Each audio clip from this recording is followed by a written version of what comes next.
mga kapugi o mga kagwapa. Sayo sa kabuntagon na dito diri karon sa amuang kahayupan nga ginagmayra.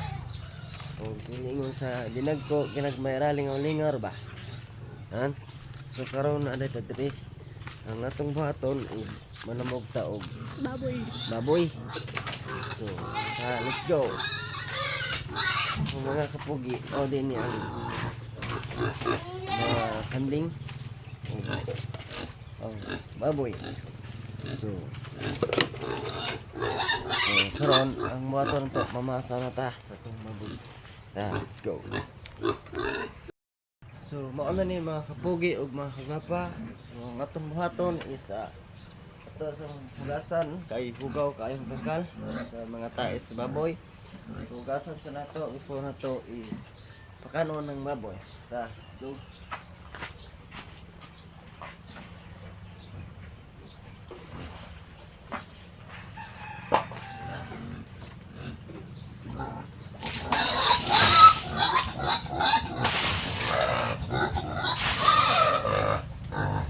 So, kaya hugasan naman nato siya. So, ito na sa pakanon. So, limit lang sa kay kwarta ipapalit.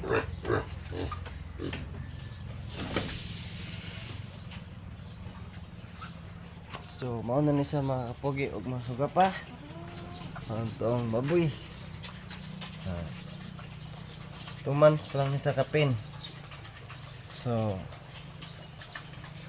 sa kayong dako yun baboy. So, paspas kisa makaon o murag need ni siya karon og tubig kay paspas sa makaon niya o tubig.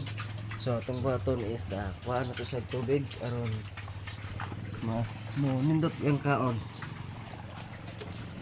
So dirita mo ko og tubig para sa painom sa iyaha. So mga ni atong ipainom sa iyaha. Karon ito sa tagaan mga kapugi.